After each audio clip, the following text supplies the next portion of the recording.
Diwata, malayo na ang narating at malayo pa ang tatahakin. Dating nakasando, ngayon nakatoksido. Muli ay silipin natin at pag-usapan ang mga viral at trending video at post sa social media. Katulad na lamang ng bagong ganap dito sa buhay ng isang dating nangangalakal ng basura na ngayon ay isa ng sikat sa social media dahil sa pagiging vlogger at negosyante. Sino pa nga ba siya? Kundi si Deo Balbuena na mas kilala sa alias na Diwata na sumikat dahil sa kanyang Paris Overload. Sino nga ba ang hindi nakakaalam ng kanyang pagsisimula bago siya pinag-usapan at sumikat sa social media? Hindi sikreto ang naging ganap at takbo ng kanyang buhay dahil matagal-tagal ding sinundan at pinanood ang kanyang mga video na nag-viral sa social media. Ngayon nga, pagkatapos ng kanyang kasikatan at mainit na pagtanggap sa kanya ng publiko dahil sa pagiging inspirasyon niya sa maraming mahihirap na Pilipino, ay tinatamasa na niya ngayon ang bunga ng kanyang pagsisikap. Kabi-kabila ang natatanggap niyang pagkilala dahil sa kanyang naibahagi at inspirasyon sa mahihirap na Pilipino. Narito ang kanyang mga pahayag para sa bagong pagkilala na kanyang tatanggapin.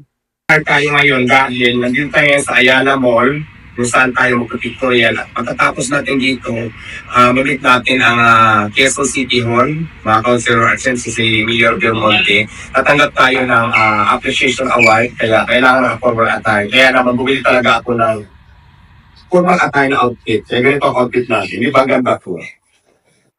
Ang dating nakasandong, ngayon nakatuksido. Kung ang dating Diwata ay pinag-usapan at laman ng balita dahil sa mga issue na kanyang kinasangkutan, ngayon, ibang Diwata na siya at tunay namang nagbibigay ng inspirasyon sa marami. Tapos sabihin pa tayo ng appreciation award kaya isang karangalan na nakakataba ng puso kaya baliktad pala. Ito ay ang nakalagay natin. Mamaya babasagin natin paglalagyan nito sa puso mga nakalagay dito. So ito po yung appreciation award na kung saan binibigyan tayo ng parangal ng Quezon City para po sa ating tagumpay at para po sa ating pagsisikap sa buhay.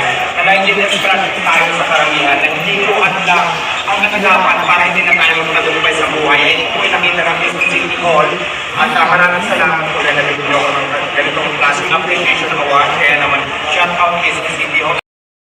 Bawat tao ay kanya-kanya ang pakikipagbaka sa buhay.